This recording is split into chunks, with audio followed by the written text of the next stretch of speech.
A Gênese, Allan Kardec. Capítulo 17. Predições no Evangelho. Um só rebanho e um só pastor. Tenho ainda outras ovelhas que não são deste aprisco.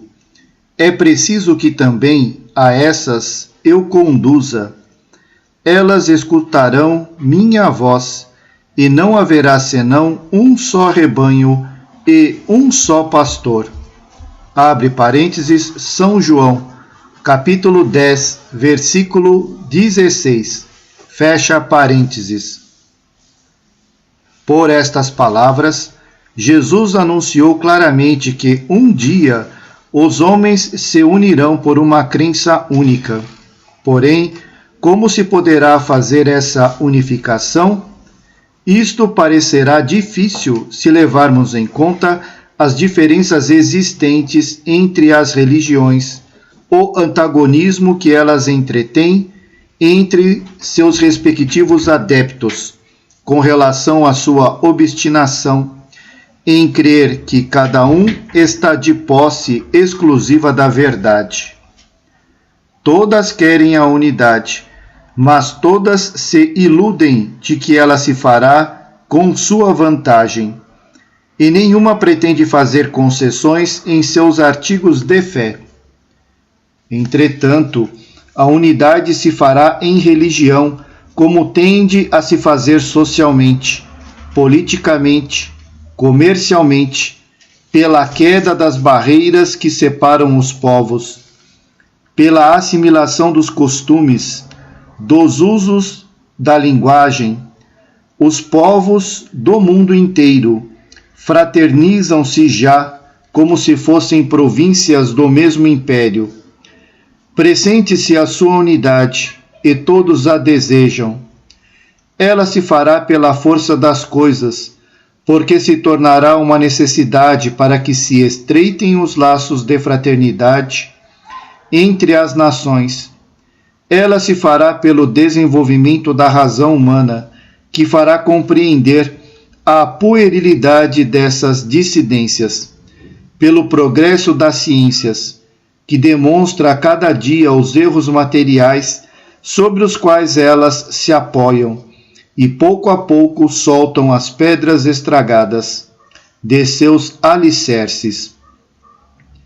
Se a ciência é a demolidora nas religiões daquilo que é obra dos homens e fruto de sua ignorância das leis da natureza, ela não pode destruir, apesar da opinião de alguns, aquilo que é obra de Deus e eterna verdade.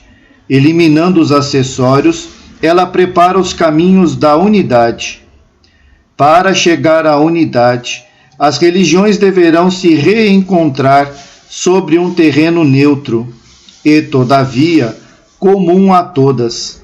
Para isso, todas terão que fazer concessões e sacrifícios maiores ou menores de seus dogmas particulares. Mas, em virtude do princípio da imutabilidade que todas elas professam, a iniciativa das concessões não poderia vir do campo oficial. Em lugar de iniciar-se do alto, elas partirão de baixo, pela iniciativa individual. Depois de algum tempo, se operará um movimento de descentralização, que tende a adquirir uma força irresistível.